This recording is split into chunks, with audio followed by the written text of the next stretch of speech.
I've seen a lot of change, been through a lot of pain. Some things are not the same as they were a year ago, but all will be okay. I move on each and every day. The past is where it stays, way back a year ago. I've changed for the better this time. I thought I would never be fine. 안녕하세요, 조짜계절입니다. 이번 겨울은 유난히 춥고 눈도 많이 내리죠. 저 같은 추위를 많이 타는 집순이에게는 책 읽기 딱 좋은 계절이기도 한데요. 오늘은 1월에 읽은 책 9권을 가지고 우리 구독자분들께 소개해 드리도록 하겠습니다. 첫 번째 책은 이라영 작가님의 말을 부수는 말입니다. 이라영 작가님은 정치적인 식탁을 너무 흥미롭게 읽어서 관심을 가지게 된 예술사회학 연구자이신데요. 정치적인 식탁에서 식탁을 둘러싸고 있는 권력관계를 집요하게 파고 들어가는 글쓰기가 너무 매력적이어서 관심을 두고 있던 차에 신간 말을 부수는 말이 출간이 돼서요. 고민 없이 구입해서 읽은 책입니다. 우리는 보통 다툼이 있을 때 목소리가 커지죠. 싸움이 일어났을 때 목소리가 큰 사람이 이기는 거라는 우스갯소리를 하기도 하는데요. 권력이 있는 사람의 목소리는 너무 잘 들리지만 소수자, 여성, 장애인, 노동자 등은 말하기 위해서 목숨을 걸기도 합니다. 얼마 전에도 지하철에서 장애인 차별연대 이동권 투쟁이 있었는데요. 이 투쟁으로 하고 싶은 말은 장애인의 이동권을 보장해달라는 거예요.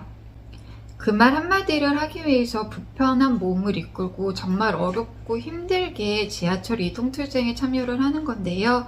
지하철 투쟁은 자제해달라는 오세훈 서울시장의 말은 너무 쉽게 언론을 통해서 온 국민에게 전달됩니다. 이라영 작가님은 고통, 노동, 여성 등에 대한 21가지들을 던지면서 그 말이 가지고 있는 차별, 호모, 계급 차이, 권력관계, 세대 차이 등을 얘기합니다. 권력이 어떻게 언어를 지배하는지, 얼마나 은밀하게 언어를 통해 차별하고 배제하는지 책을 읽는 내내 공감했다가 분노했다가 가슴이 계속 뜨거워졌던 그런 책입니다. 고통, 노동으로 시작해서 늙음, 여성, 퀴어, 혐오, 동물을 지나 아름다움으로 마무리되는 흐름이 페미니즘이 지향하고 있는 바를 뚜렷하게 보여주는 것 같아서 좀 인상적이었어요. 어떻게 말하고 무엇을 들을지는 결국 삶의 태도와 연결되는 것 같습니다.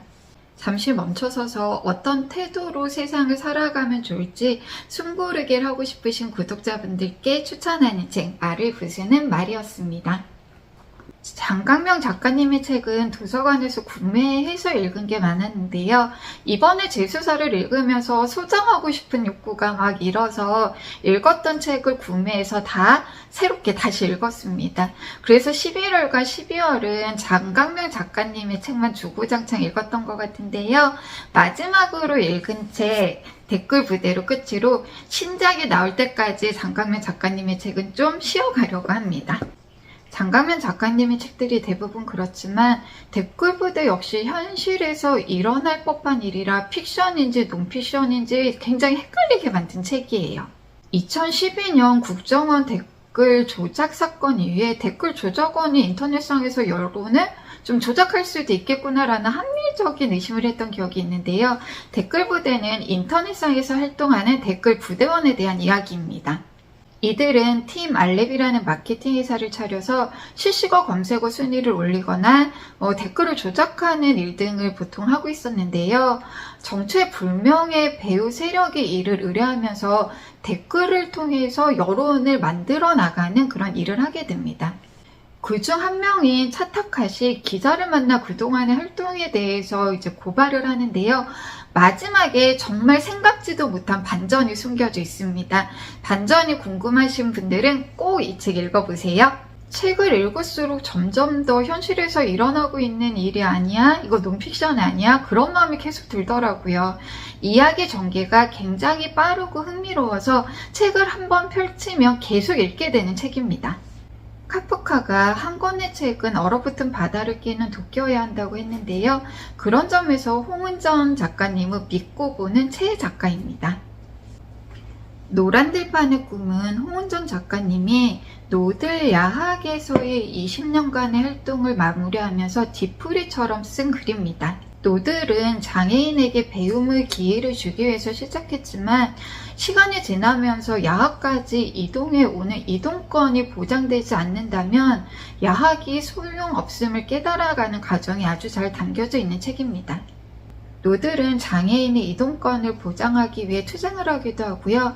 평생 시설에 감금된 채 살아가는 장애인들을 탈시설화시켜서 우리의 일상에서 함께 살아갈 수 있는 기회를 만들기 위해서 노력하기도 합니다. 장애인 차별연대 시작도 담겨 있어 흥미롭기도 했어요. 노들에서 활동하는 활동가들의 돌봄이 너무 존경스러웠는데요. 홍은전 작가님은 돌봄, 연민, 봉사가 아니라 공감과 연대를 통해야만 사회가 조금씩 개선되어진다고 말합니다. 이보다 멋진 뒤풀이가 있을까 싶을 정도로 너무 잘 읽은 책이고요. 많은 분들이 읽어봐 주시면 좋을 것 같습니다. 정말 강력 추천하는 책 노란 들판의 꿈이었습니다. 이번에 소개해드릴 책은 이슬아 작가님의 가녀장의 시대입니다. 이 책은 소설인데 에세이처럼 느껴지는 장점이 있어요. 자신의 이야기를 하는 것처럼 주인공의 모습에서 이슬아 작가님의 모습이 엿보이고요. 한번 책을 읽기 시작하면 너무 재미있어서 도저히 손에서 놓을 수 없는 그런 책입니다. 책의 주인공 슬아는 독립서점을 운영하면서 가족의 생계를 책임지고 있는데요. 아버지 웅이와 어머니 복희를 직원으로 고용하고 고용주와 고용인의 관계로 급여를 지급하지만 가정 내에서는 평등한 관계를 유지합니다. 복희의 가사노동에 대해 정당한 대가를 지급하고 웅이와는 맞담배를 피우기도 하거든요. 하지만 가부장이 가족의 권력이 돈을 잘 버는 아버지에게 있는 것이라면 가녀장은 돈을 잘 버는 딸에게 권력이 있는 것이기 때문에 결국 가족 내의 권력 구조를 돈 잘 버는 구성원에게 돌린다는 점에서 우리가 지향해야 하는 가족 간의 평등이 이루어진 걸로 볼 수 있을까 하는 의문이 들었습니다. 보편적인 정서상으로 아버지와 맞담배를 피우는 장면이나 남친을 집에 데리고 온다고 모구를 모텔로 보내는 장면 등에 대해서는 거부감이 살짝 일기도 했습니다. 90년대생 작가와 80년대생 독자의 다름이 아닐까 생각하게 했던 책 가녀장의 시대였습니다. 휴먼 스테인을 너무 인상 깊게 읽어서 필립 로스의 작품 중에서 우리나라에서 제일 유명한 울분을 읽게 됐는데요. 읽는 내내 울분에 찬 화자의 감정이 느껴져서 좀 가슴이 답답하게 느껴졌지만 책은 정말 좋았어요. 필립 로스가 75세가 되던 해에 쓴 소설이라고 하는데요. 75세에 어떻게 이런 소설을 쓸 수 있는지 역시 대가는 다르구나를 느끼게 해준 책이었습니다. 울분은 1950년 한국 전쟁 당시 미국 뉴저지 뉴요크의 유대인 동네에서 쿠셔 정리점을 운영하는 아버지 밑에서 자란 마커스 매너의 이야기인데요. 마커스의 아버지는 종교적으로 정갈하게 운영해야 하는 쿠셔 정리점을 운영하면서 아들을 최선을 다해서 키우는데요. 마커스는 아버지의 그런 집착에서 벗어나기 위해 집에서 좀 멀리 떨어진 오하이오에 있는 대학에 입학하게 됩니다. 그 후에도 혼란 속에서 여러 가지 선택을 하게 되는데요. 기숙사를 함께 쓰는 친구의 기이한 행동에 기숙사를 2번씩 옮기기도 하고요. 일탈적인 성격의 여자친구와의 관계를 계속 유지해 나갈 것인지 말 것인지에 대해서도 고민하기도 하고요. 의무적으로 들어야 하는 채플 수업에 대리 출석자를 보내야 할 것인지 말아야 할 것인지도 고민하면서 선택을 하게 됩니다. 아버지는 전전긍긍하면서 아들을 잘 키우기 위해서 최선의 선택을 하려 하고요. 마커스 또한 그 순간에는 최선의 선택을 하려 하지만 결국에는 최악의 결론에 도달하게 되거든요. 그 마커스의 분한 마음, 울분에 찬 마음이 읽는 내내 느껴졌어요. 마커스가 간 대학은 채플을 의무적으로 수강해야 할 만큼 학생들을 여러 가지 규제로 단속했는데요. 마커스가 죽고 20년이 지난 후 학생들의 투쟁으로 채플 수업이 폐지됩니다. 마커스가 20년 전이 아니라 20년 후에 태어났다면 채플 수업에 대리 출석자를 보냈다는 이유로 퇴학당하지 않았을 거고요. 퇴학당했더라도 한국 전쟁 시기가 아니었다면 징집되지 않았겠죠. 개인의 선택으로 보이는 무수히 많은 것들이 알고 보면 시대적 흐름과 무관하지 않음을 이보다 더 잘 보여주는 소설은 없을 것 같습니다. 얼마 전에 조국 교수님의 법 고전산 책을 읽었는데요. 저는 체사르 베카리아의 제형 법정주의가 가장 기억에 남았습니다. 범죄를 예방하는 데는 형벌의 잔인성이 아니라 형벌의 확정성이 더 중요하다라는 말이 특히 기억에 남는데요. 사형제도에 대해서는 아직까지도 찬반 논쟁이 뜨겁습니다. 저는 사형은 폐지되어야 한다고 생각하긴 하지만 극악한 범죄를 저지르고도 형량을 너무 작게 받는 범죄자를 보면 사형제도가 정말 필요한 게 아닐까라고 생각할 때도 있거든요. 합의점에 도달하기 정말 어려운 주제인 것 같습니다. 다카노 가즈아키의 13계단은 사형제도, 형벌의 목적, 법이 아닌 개인의 보복은 정당한가에 대해서 제형 법정주의에서 어렵게 얘기한 주제를요, 아주 흥미로운 추리소설로 풀어내고 있습니다. 로 복역 중 가석방된 27세 미카미 주니치가 고도 간수장 난고 쇼지와 함께 거액의 성공 보수를 받기 위해 사형수인 사카리 바라의 무죄를 입증해 나가는 과정을 담은 추리소설인데요. 흡입력이 진짜 장난 아니에요. 책이 꽤 두껍거든요. 페이지도 374페이지 정도 되는데요. 명절 연휴 하루 만에 다 읽었습니다. 다 읽으려고 작정을 하고 읽어서 다 읽은 게 아니라요. 읽다 보면 다음 내용이 너무 궁금해서 도저히 다른 일을 할 수 없게 만든 책이에요. 간수장이었던 난고 쇼지는 2번의 사형 집행에 참여했던 기억 때문에 트라우마에 시달리고 있고요. 미카미 주니치는 가실치사긴 하지만 사람의 목숨을 빼앗은 살인자입니다. 이 두 사람이 사형수의 무죄를 밝혀낸다는 게 좀 인상적이었고요. 단순한 추리소설을 넘어서서 형벌의 목적이 처벌에 있는지 갱생에 있는지에 대한 논쟁, 사형제도는 정당한 것인지에 대한 묵직한 주제까지도 잘 다루고 있습니다. 미카미 주니치는 난고 쇼지와 함께 사카기 바라의 무죄를 입증할 수 있을까요? 최근 읽은 책 중 가장 흥미진진한 책 13계단이었습니다. 이번 1월에 제일 힘들게 읽었던 책 조문영 작가님의 빈곤 가정입니다. 이 책은 사실 표지 때문에 구입하게 됐는데요. 인터넷 알라딘 서점을 둘러보다가 이 표지에 확 꽂힌 거예요. 네, 페이지를 잔뜩 실은 리어카를 힘들게 끌고 가는 사람의 모습이 이제 표지 사진으로 실려 있는데요. 이 사진을 보는 순간에 죄책감이라고 해야 될지 연민이라고 해야 될지 알 수 없는 감정들이 막 일어나면서 이 책을 읽고 내가 좀 빈곤에 대해서 다시 한번 생각해보는 기회를 가져야 되겠구나, 이런 단순한 생각으로 읽기 시작했습니다. 조문영 교수님은 빈곤에 대해 연구하는 문화인류학자신데요. 빈곤 과정을 통해서 빈곤을 새롭게 발견하고 쟁점화해서 빈곤을 어디로 가게 할 것인지에 대해서 고민해보는 책이라고 합니다.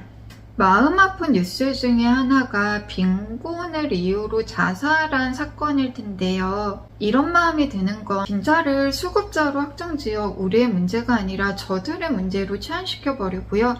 빈자를 하나의 집단으로 규정을 지어서 복지라는 틀에 가두어 놓는 거예요. 빈곤 가정은 집중해서 읽으려고 정말 많이 애를 쓴 책이고요. 정리도 정말 보시면 열심히 했거든요. 네, 그리고 재미있게 읽기도 했고 깨달음을 주는 문장들도 많아서 마스킹 테이프를 이렇게 붙인 장들도 굉장히 많고요. 이렇게 인덱스를 붙인 장도 굉장히 많았었어요. 그런데 단어나 문장들이 너무 어렵기도 해서 열심히 읽기는 했지만 제대로 읽어낸 건지는 사실 잘 모르겠더라고요.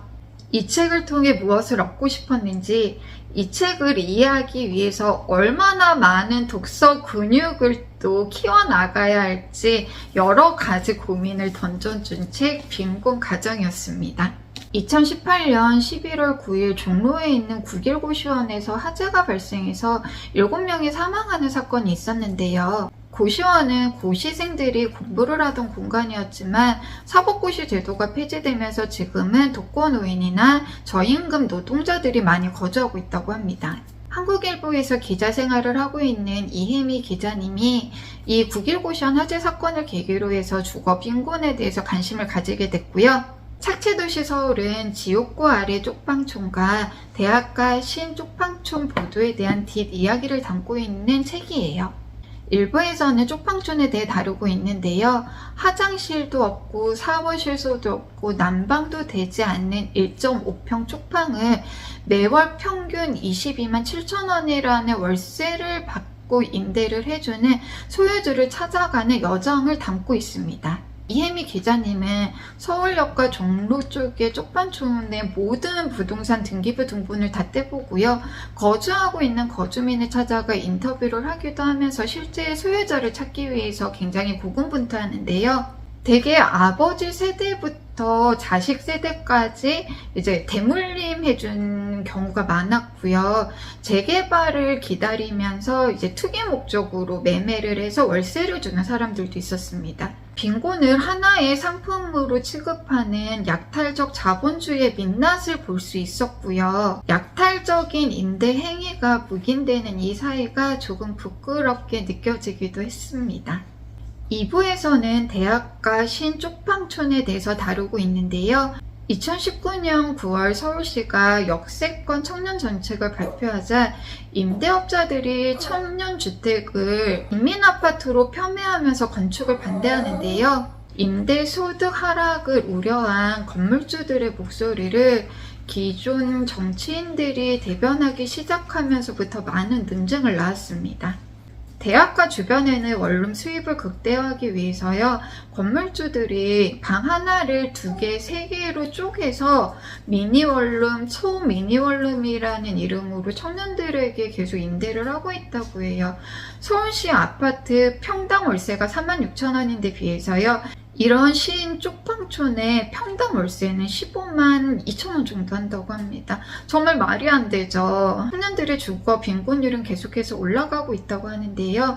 젊어서 고생은 사서도 한다라고 생각할 게 아니라 구조의 문제를 조금 깊이 들여다보면서 기숙사 건축 확대나 공공아파트 건축 등에 좀 국가가 좀 더 개입해야 되는 건 아닌가 하는 생각을 하게 됐습니다. 3월이면 아들이 대학을 가는데요. 우리 좀 청년 세대들이 정말 많이 읽어봤으면 하는 책 서울도시 착취였습니다.